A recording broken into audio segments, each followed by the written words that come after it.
हमारे साथ इस वक्त चित्रकूट के डीएम है शुभ्रांत कुमार शुक्ला जी। बहुत स्वागत है सर आपका एबीपी गंगा पर। नमस्कार। एबीपी का हार्दिक धन्यवाद कि उन्होंने इस कॉन्क्लेव में मुझे बोलने का अवसर दिया। सर सबसे पहले हम चित्रकूट की स्थिति जानना चाहेंगे कि इस वक्त एक्टिव केसेस कितने हैं वहां पर और कितने टोटल केसेस वहां पर अभी तक रिपोर्ट हुए हैं और मृत्यु दर फिलहाल क्या है। मैं आपको बताना चाहूँगा कि मूलतः यह जनपद ग्रामीण परिवेश का है, तो यहाँ पे अन्य जो महानगरों की अपेक्षा तो बहुत ही कम केसेस रहे। अधिकतम हमारे 1500 के आसपास गए हैं टोटल एग्रीगेट में केसेस, और इस समय तो 50 प्रतिदिन केसेस ये जो है एक्टिव निकल रहे हैं। तो केसेस तो हमारे बहुत ज़्यादा नहीं गए, एक कुछ दिन के लिए 200 के आसपास पर डे हमारे एक्टिव केसेस आए। तो इस समय हमारे करीब 863 केसेस हैं, और इस 863 में मैं आपको ये बताना चाहूँगा कि करीब 155 तो नगरीय क्षेत्रों में है और 464 ये ग्रामीण क्षेत्रों में है। तो जैसा अभी इस समय हम लोगों का जो अभियान है, जो मूल स्ट्रेटजी है कि ट्रैक करिए, फिर टेस्ट करिए, ट्रीट करिए, तो अब हम अर्बन से फोकस करके गाँव में चले गए हैं, क्योंकि गाँव में ये संक्रमण अब पहुँचा है। और उस स्ट्रेटजी में इस समय करीब 80 हमारी आरआरटी टीमें हैं, जो हर गांव में हम जाके और लोगों को जो भी लक्षण युक्त हैं उनका सैंपल ले रहे हैं, उनको दवा दे रहे हैं। तो ये केसेस तो हमारे ज़्यादा नहीं रहे हैं, लेकिन जो भी रहे हैं उनको हमने अटेंड किया है, और जो हमारी स्ट्रेटजी है उसी के हिसाब से कार्रवाई की है, और काफ़ी इसमें नागरिकों को ये इससे राहत रही है। तो सर आप बता रहे हैं कि 3T पर ही आप आगे बढ़ रहे हैं, 3T फॉर्मूले पर, और अब जो मेन फोकस है वो रूरल एरियाज पर है, गांव के इलाके जहां पर इन्फेक्शन ज्यादा फैला है।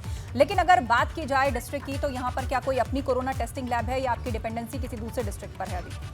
हाँ, आपने सही सवाल पूछा। अभी हमारी तो ये जो डिपेंडेंसी है, हमारे यहाँ से करीब 70 किलोमीटर दूर बांदा है, वहाँ पे मेडिकल कॉलेज में एक लैब है, और वहाँ हमारा सैंपल जाता है दूसरे दिन या तीसरे दिन अधिकतम ये हमारा टेस्ट होके आ जाता है। लेकिन जो इस समय ये इधर 1-10 दिन से जो स्ट्रेटजी रही है, थोड़ा सा भी लक्षण है तो दवा देने का ये जो निर्देश था कि तत्काल हम दवा उनको दे दें, और ताकि उनका मेडिकेशन प्रारंभ हो जाए और उनका जो केस है वो बहुत ज़्यादा खराब ना हो। तो ये जो स्ट्रेटजी रही है कि हम जो भी आए टेस्ट कराने उनको सबको दवा दी गई, अगर उनमें कुछ प्राथमिक दृष्टया कुछ ऐसे लक्षण थे खांसी बुखार जुकाम के, तो उसका भी काफ़ी प्रभाव रहा है।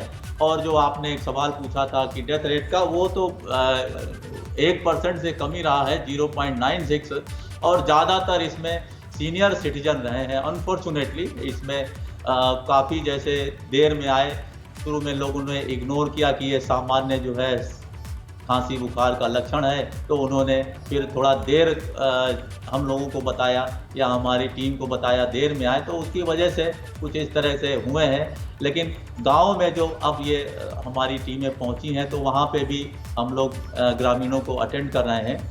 अभी हम आपको बताना चाहेंगे कि ये करीब 7 दिन का एक अभियान चला था मेडिसिन डिस्ट्रीब्यूशन का, तो वहाँ पे भी करीब 7000 घरों में हम लोगों ने अपनी दवाएं पहुँचा दी हैं कि थोड़ा सा भी लक्षण है तो उसका नागरिकों से कहा गया है कि सेवन करें।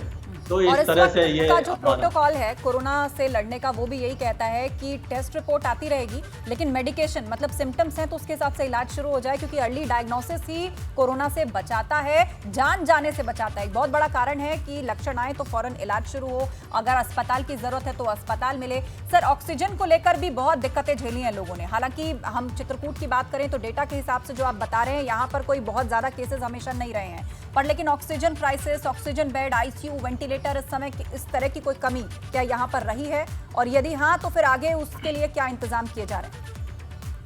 आपने ये सवाल पूछा। अन्य जनपदों में क्राइसिस थोड़ी बहुत अगर रही होगी तो रही होगी, इस जनपद में ऑक्सीजन की क्राइसिस नहीं थी। हमको प्रयागराज से 50 सिलेंडर लगभग डेली मिल जाते थे। हमारे टीम लगी हुई थी जाके, और अपना कभी 24 घंटा डिले हो जाता था, कभी 36 घंटा डिले हो जाता था, लेकिन हमें कभी ऑक्सीजन की कमी नहीं आई।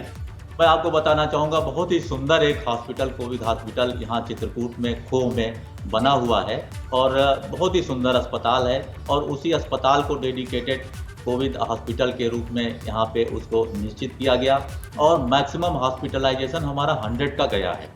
तो उस फ्रंट पे हमें ऑक्सीजन की कभी कमी नहीं आई। किसी ने थोड़ी सी भी अगर जरूरत थी तो बिल्कुल हमने सर। और उसको जाते जाते अंत में मैं ये जानना चाहूंगी कि कोई ऑक्सीजन प्लांट भी क्या आप लोग इंस्टॉल कराने वाले हैं, जैसे बाकी डिस्ट्रिक्ट में हाँ, हो मैं रहा है? आपको बताऊं कि हमारे पास 70 ऑक्सीजन कंसंट्रेटर हैं, जिससे भी हम अपने रोगियों की सेवा कर रहे हैं। इसके अलावा माननीय मंत्री जी ने अपने जो है विधायक निधि से 200 बेड के हॉस्पिटल का एक सैंक्शन कराया है, वो प्रोसेस में है। जी। पीएम केयर फंड का एक ऑक्सीजन प्लांट वो प्रोसेस में है। इसी तरीके से ये जो है रेडको खेतान हमारे मानिकपुर सीएचसी में वो अपना 60 बेड का ऑक्सीजन प्लांट की एक व्यवस्था कर रहे हैं। तो ऑक्सीजन की भी एक अच्छी तैयारी जनपद में हो गई बिल्कुल। है। और आने जैसा वाले मेडिकल जानकार और विशेषज्ञ मान रहे हैं कि तीसरी लहर के लिए तैयारियां और व्यापक होनी चाहिए। बेशक अभी कैपेसिटी या खपत कम है, लेकिन वो गलतियां दोबारा ना हो जो दूसरी लहर को अंडर एस्टिमेट करके हुई। तैयारियां पहले से होनी चाहिए। तो आप बता रहे हैं कि ऑक्सीजन प्लांट भी जल्द यहां पर इंस्टॉल हो जाएंगे, कोविड अस्पताल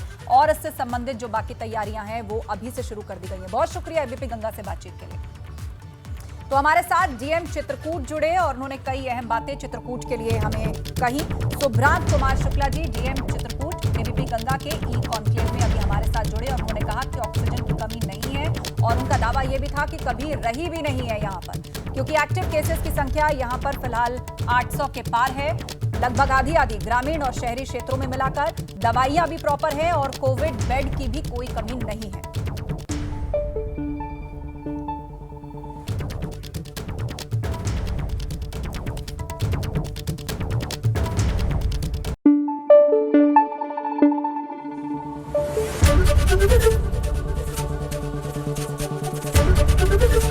एबीपी गंगा, खबर आपकी, जुबान आपकी।